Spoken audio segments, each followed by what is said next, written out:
Thank you so much, ma'am. Your words really inspired our young minds. And moving ahead, now we have Dr. Ashish sir as our chief guest. As we know, he is also a robotic head in the MIT, that is Muzaffarpur Engineering Technology. Now I would like to request Dr. Ashish sir to deliver a few words to inspire our young minds.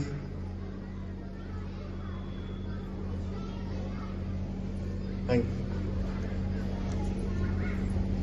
Respected Thakur sir, Sri Ashok Kumar sir, all the teachers and my dear students.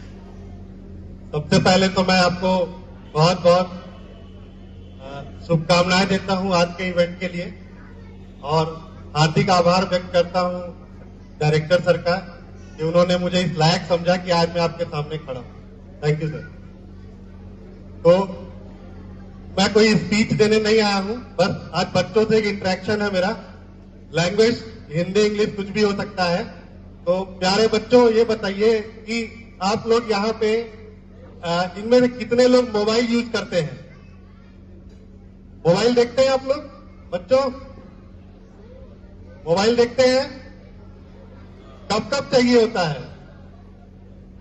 खाना खाते समय ना, अगर mummy डांटती है, खाना खिलाती है, तो मम्मी भी प्यार से आपको मोबाइल पकड़ा देती है कि लीजिए मोबाइल देखते रहिए, तब तक मैं फीड करा दूंगी आपको।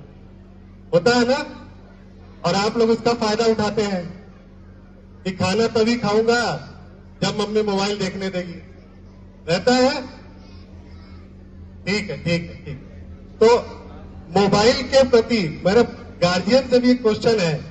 ज्यादातर गार्जियन जो है वो इसी चीज से परेशान है कि बच्चा जो है मोबाइल में जितना समय दे रहा है उतना आपकी बातों पे ध्यान नहीं दे रहा है, स्टडी में ध्यान नहीं दे रहा है। होता है, लेकिन यही इसकी चीज, यही इसकी काबिलियत आपको आगे किस तरह से काम आने वाली मैं आपको बताता हूं। बच्चे जो है मोबाइल के आदी हो चुके हैं। टेक्नोलॉजी जो है वो आपसे ज्यादा बेहतर समझ रहे हैं। हो सकता है आज घर में बूढ़ी दादी है, उनको मोबाइल यूज करना नहीं आ रहा हो, उनको फोन उठाना भी नहीं आ रहा है, और बच्चा आपका जो है वो यूट्यूब चला लेता है ना, अच्छे अच्छे गेम में कार रेसिंग और तरह तरह के गेम खेल ले रहा है। तो हो क्या रहा है?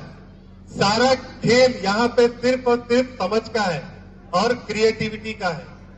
जो बच्चा अभी पैदा हुआ है उसका फ्रेश माइंड उस चीज को एडॉप्ट कर रहा है, और जो हम बूढ़े हो चुके हैं, हम उस एज ग्रुप में आ चुके हैं कि हम उस टेक्नोलॉजी को इजीली एडॉप्ट नहीं कर पाते। यही एक समस्या है। तो हमको इसी समस्या को बच्चों के लिए समाधान बनाना है। किस तरह से बनाना है? बच्चे मोबाइल देख रहे हैं, बिल्कुल दिखाइए, कोई दिक्कत नहीं है, लेकिन उस मोबाइल में आप कंटेंट अपने हिसाब से कंट्रोल कीजिए। कंटेंट कंट्रोल करने का मतलब कि सिर्फ बच्चा जो है रील्स ना देखे, वो उन क्रिएटिव रील्स को देखे जो उनके एज ग्रुप के बच्चे क्रिएटिविटी दिखा रहे हैं रील्स के माध्यम से।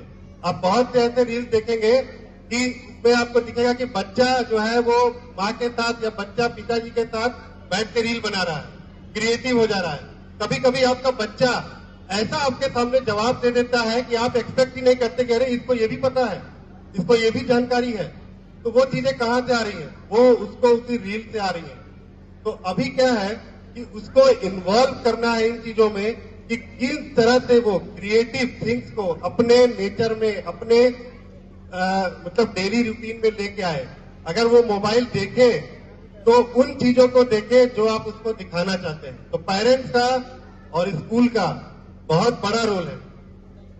यहाँ पे मैं ठाकुर सर का भी मैंने सुना, ठाकुर सर ने बोला आम के पेड़ को लेकर के उन्होंने बहुत अच्छा प्रस्तुति यहाँ पे दिया कि जब ये पेड़ लगाया होगा सर ने, तो उन्होंने भी नहीं सोचा होगा कि इसका शेप ऐसा होगा, उसका साइज इतना होगा, या हो सकता है आज से आने वाले समय में ये पेड़ और ऊंचा हो जाए।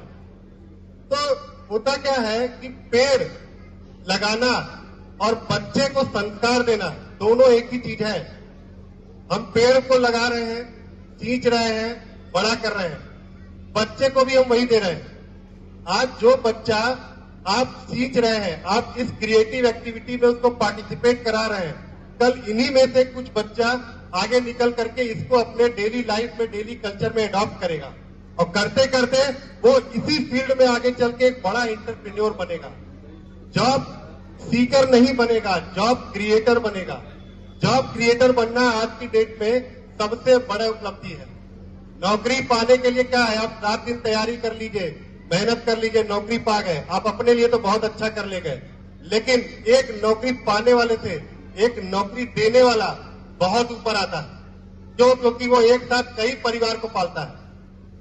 तो उसी तरह से आज जो ये पेड़ के छोटे छोटे फल हैं जो आज दिख रहे हैं आपको, जिस तरह से अंकुरित हो रहे हैं, वो किसी न किसी पास्ट में जाकर के इन लोगों की मेहनत होगी जिसका फल आज आपको मिल रहा है। उसी तरह ये छोटे बच्चे भी आपके वो फल हैं, आपके वो पेड़ हैं जिनको आज आपको अंकुरित करना है, आज आपको खाद और बीज डालना है, और कल ये आपको जो है जब फल देने की कंडीशन में आएंगे तब आपको दिखेगा कि हमने जो है पास्ट में 10 साल 20 साल पहले जो मेहनत किया था आज उसका फल हमको मिल रहा है। रोबोटिक्स को लेकर के मेरा हमेशा से एक रुझान रहा है। बच्चों से जो पीछे बैठे हैं बड़े बच्चे, बड़े क्लास के बच्चे, बताइए रोबोट है क्या आखिर? कोई बताएगा रोबोट क्या है? क्या होता है रोबोट? चलिए मैं बताता हूं आपको। रोबोट और आदमी दोनों का एक ही काम है, काम करना। दोनों का एक ही काम है, काम करना। बस एक अंतर है, रोबोट का दिमाग आपके कंट्रोल में होता है, आदमी का दिमाग आपके कंट्रोल में नहीं होता। रोबोट को आप कंट्रोल कर सकते हैं, अपने अकॉर्डिंग काम करा सकते हैं, लेकिन आप आदमी को आप रिक्वेस्ट कर सकते हैं, अपने अकॉर्डिंग काम नहीं करा सकते। तो इसलिए आने वाली टेक्नोलॉजी में क्या है, आने वाले समय में रोबोट का बहुत इंपॉर्टेंस है। क्यों? क्योंकि हर कोई एक ऐसा चीज खोज रहा है कि वो उसके अकॉर्डिंग चल पाए। तो ये रोबोट जो है, आज आप छोटे छोटे रोबोट देख रहे हैं, छोटे छोटे प्रॉब्लम्स को लेके कर रहे हैं। कल को यही रोबोट जो है वो बड़े बड़े जो है प्रॉब्लम को सॉल्व करने के लिए बनाए जाते हैं। जैसे मैं आपको एक छोटा सा इंडस्ट्री का एग्जांपल देता हूं, या आपने सुना होगा बॉयलर। बॉयलर जो होता है, जैसे सबसे छोटा बॉयलर हमारा प्रेशर कुकर ही होता है। बॉयलर को साफ करने के लिए बॉयलर में एक आदमी को उतारना पड़ता था। बॉयलर में सफाई करने के लिए जब आदमी उतरता था तो उसके बचने के चांसेस 20% होते थे, 80% चांस होता था कि वो वापस नहीं आएगा। या अगर बहुत क्रिटिकल चीजें हैं, फायर से कुछ ऐसी चीजें हैं जहां पे फायर, जहां पे हीट इन्वॉल्व है, तो वहां पे ह्यूमन को हम लोग इन्वॉल्व नहीं कर सकते थे, आदमियों को नहीं भेजा जा सकता था। तो रोबोट से वो काम कराना शुरू किए। बॉयलर की क्लीनिंग, बॉयलर के अंदर जाएगा, मतलब एक टैंक सा है, टैंक के अंदर जाएगा, उसके अंदर जो है वो सफाई करेगा, सफाई करके रोबोट निकल आएगा। क्यों? क्योंकि रोबोट सांस नहीं लेता है, रोबोट को गैस का कोई इफेक्ट नहीं पड़ रहा है। तो ये सब काम जो है हम सिर्फ रोबोट से करा पाते हैं।